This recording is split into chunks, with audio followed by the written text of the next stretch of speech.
All right, today's deeper dive is about securing your remote workers. It's a big topic today. So it has been for what, 6 months now? Or is it 6 years? It seems like 6 years. But ever since this COVID thing happened,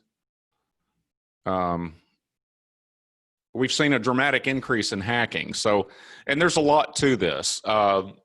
There's a massive increase in RDP attacks. Like it wasn't bad before, but now it's really bad.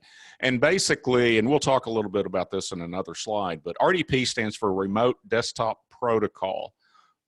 So if you've got a Windows machine, that's generally the way your IT staff or your IT company is going to set up for remote access, because it's built into Windows. There's no need to buy something else. And it's very secure if it's done properly. But they're also attacking Log Me In, Go to My PC, all of these other remote access software packages are being attacked as well. So we're going to talk about RDP today. But if you are using one of the others, by all means, turn on multi-factor authentication if it's offered. You've got to get another layer of security. So there's also phishing attacks, and they're attacking home users because they know they're working from home. So that gives them another way to get into the company. Of course, everybody knows about Zoom bombing, but there's also brute force attacks against Zoom. People trying to get into the Zoom accounts because you can get in there and get remote access.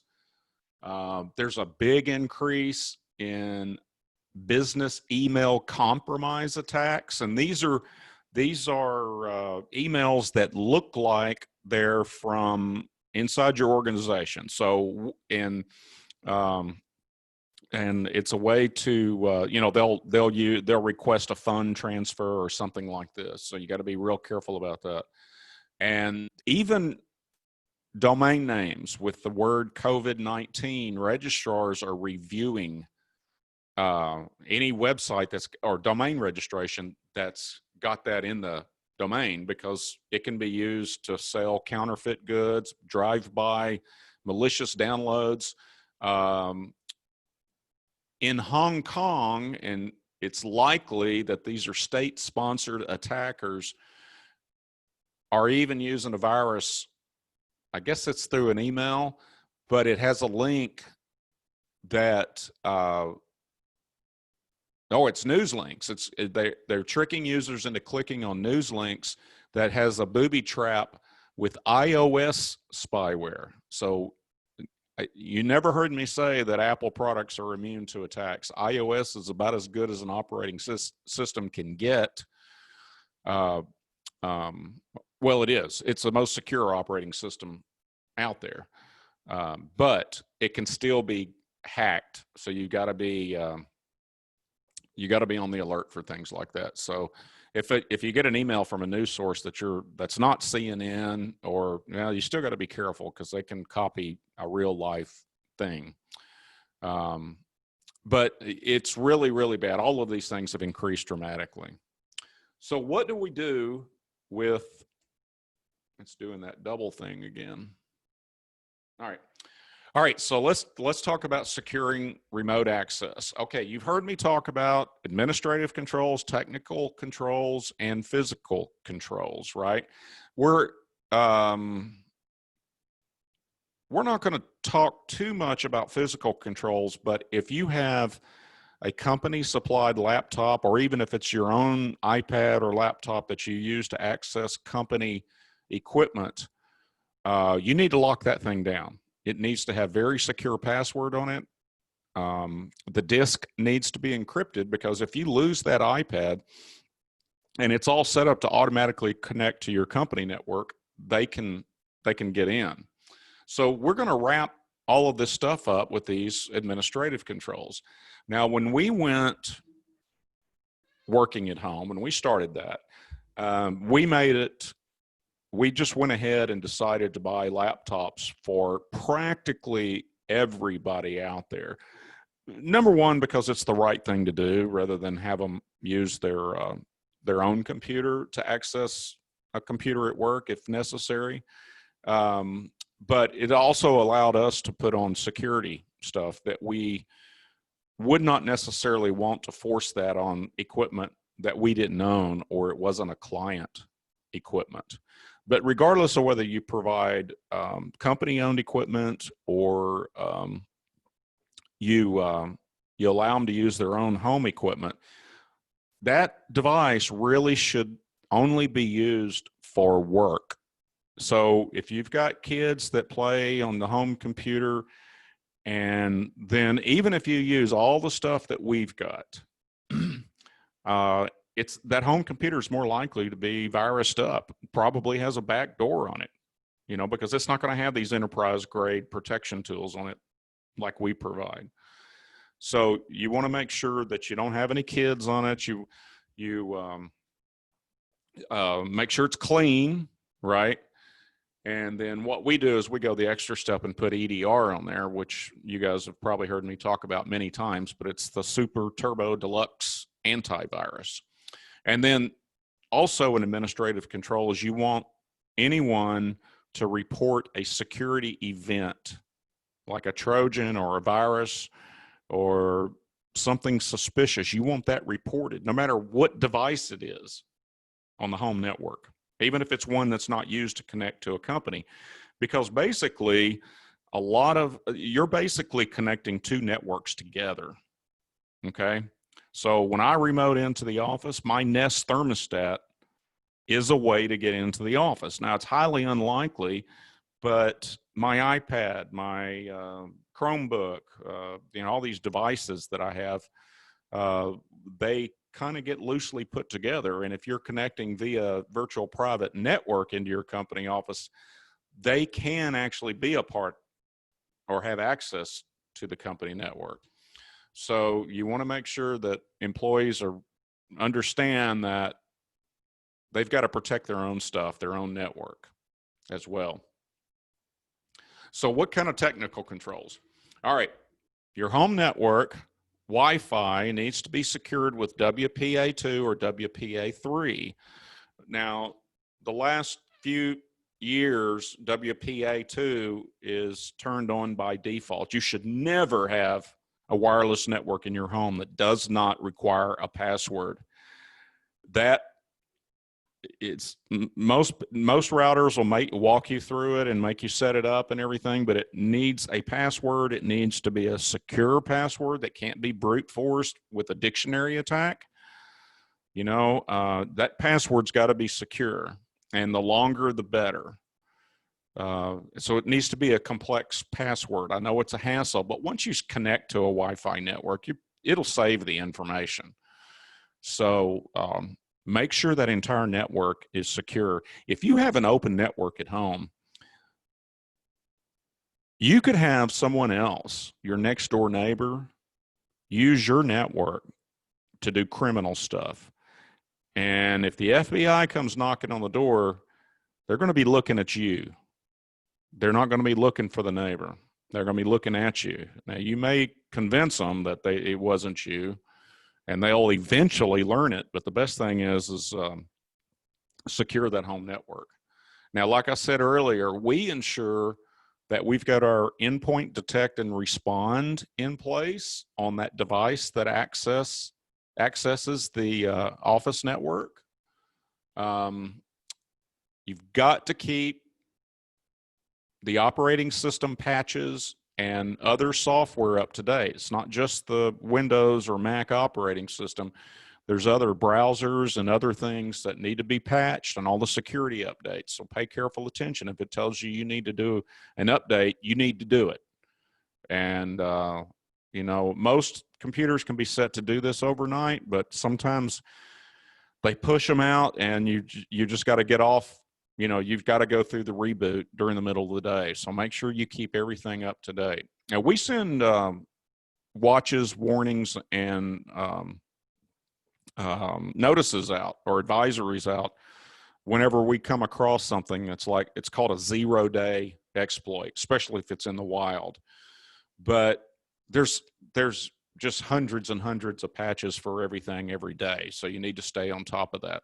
Like I said earlier, you need to encrypt the local disk to make sure if somebody steals that device, breaks into your house and steals your computer, that they can't get to the operating system, or the they can't get past the password login and steal the data at rest. And then finally, now this has got an asterisk on it, because this depends on whether it's practical.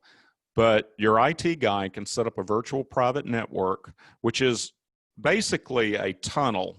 So it's end-to-end encryption, right? So from the PC to the PC or the server, all of that data is encrypted. Now, if you're in an RDP session, that session is encrypted anyway, and it's pretty good protection. But to get another layers, you want that network card to network card, all the way through the internet, cable modems, all of that stuff to be encrypted, not just the remote desktop protocol session. That's really the right way to do it. Now, I'll put an asterisk on this, because your office has to have a static IP if you're going to go into the office. And if you use a bunch of different networks and things like that, a VPN may not be the best, you know, because sometimes a VPN is set up to only allow access from an IP, right? So like when we do, if you've got two different locations, well, we get static IPs on both ends, and then we can create a permanent virtual private network between those two. And it connects them over long distance. It's called a WAN, wide area network, instead of a local area network. But it does require those static IPs. So you may or may not either can or should use a VPN to connect to the remote desktop. I think everybody that we have on RDP, and we've set up hundreds of them, are using a VPN, or most of them are. So how do we do things? All right, number one is we do use remote desktop protocol.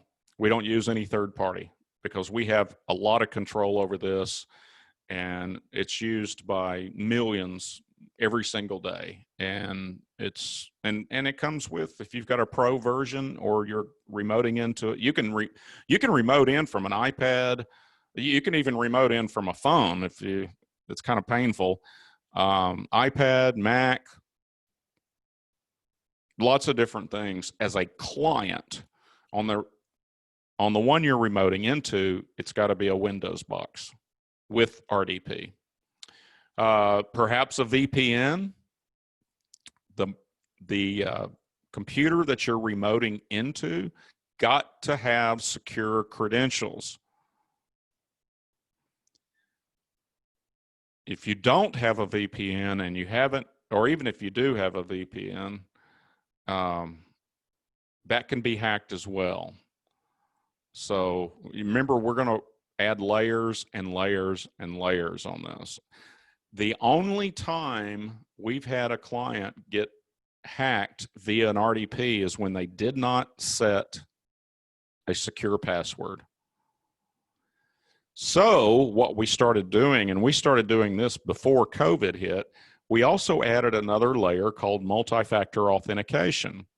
And what that does is a third piece of verification or authentication that you are who you say you are. It requires either software on your mobile phone, or you can use a hardware device, but it's a very time-sensitive number that has to be entered in. So if you are accustomed to doing that with your bank account, that's exactly what we do with remote desktop protocol. In fact, we do it in our office. Username, password, and then a multi-factor, just in case our equipment gets stolen out of the office. And then finally, like I mentioned earlier, you need an EDR on the machine that you're remoting in from. I hope all that made sense. What is RDP? Remote Desktop protocol. It's a good question.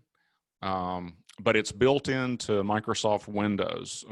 You know, you'll hear IT people just say RDP, RDP, RDP. And there's no reason to buy LogMeIn or whatever, go to my PC or any of those others.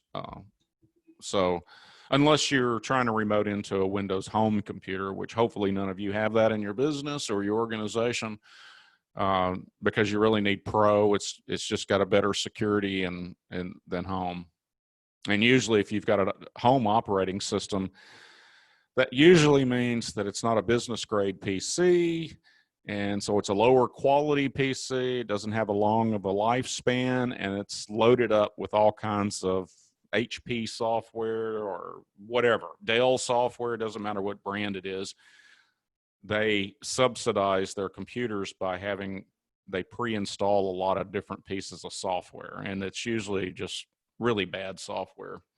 And it creates more vulnerabilities and more frustration. It just dramatically slows the PC down, or it can, especially over time. So if you get Windows Pro, that means you're probably buying it direct or through your IT company or whatever. And those machines come in clean. You know, there's really not much you have to remove off of those. And, you know, it's just a much cleaner box. So while I'm thinking about it, the FBI today sent an email out. And so they've got a whole website on just for the coronavirus and security and news and how to keep safe. They got a lot of good information. There's a lot more than what I could cover. It was really beyond the scope of this deeper dive. But I would say that our security training is a really good way of staying up to date with the coronavirus and scams and all of these things that are going on. Because over 90% of breaches are caused because of human error. They click on the wrong file attachment, they go to the wrong website, and training helps stop that, dramatically reduces that. So anyway, if you want to check out that site, it's fbi.gov/coronavirus, and it's got a lot of good info on there and news on it. And also, Kinsey, do we have the link up to sign up for our security alerts? I can grab it really quick and put it in the chat box. Okay. All right. Yeah, if you can. Yeah. So I can put that in. I'll put in the FBI Gov in there too. HTTPS.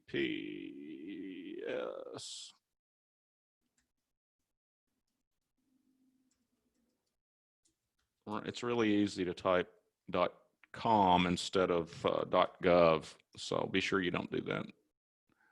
And it's also really easy to type in FIB instead of FBI. There we go. Okay, there's more info right there. And does anybody have any other questions? I must have done a very good job. I don't really feel like I did. But if you got any questions about that, like say you got an IT company and they set you up with remote desktop.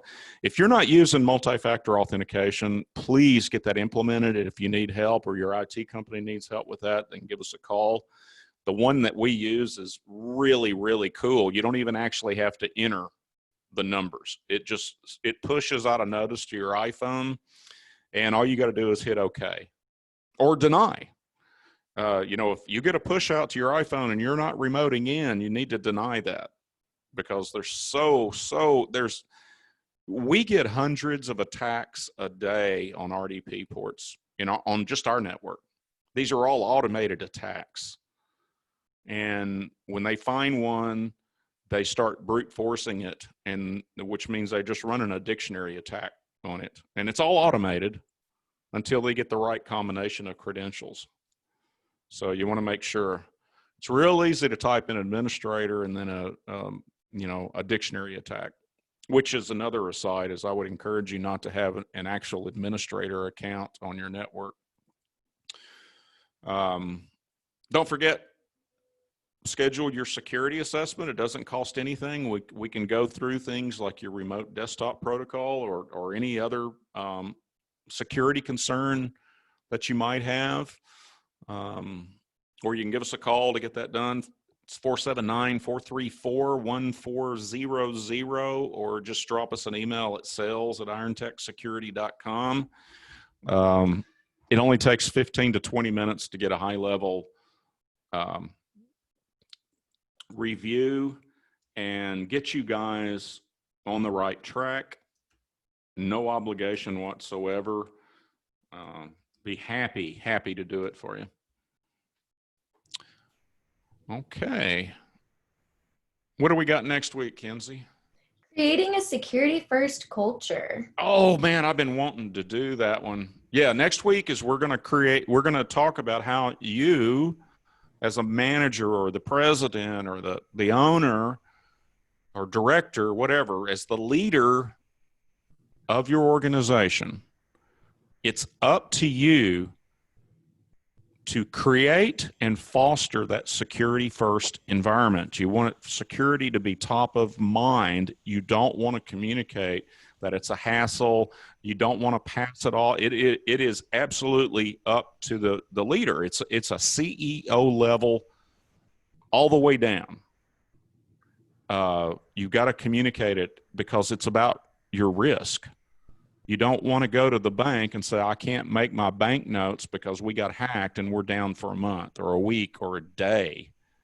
That is management, president, CEO level stuff that you need to be in charge of, understand exactly what your efforts are, and be sure and create that culture. And if people don't want to practice good security hygiene, well, we fire them. So this is serious stuff. So be sure to sign up for that. It's going to be a really good one. I've got a lot of stuff to put in on that webinar. So anything else that I miss? No, I think you covered everything. All righty. Well, we will see you next week. And don't forget about the security assessment. Thanks. Thank you.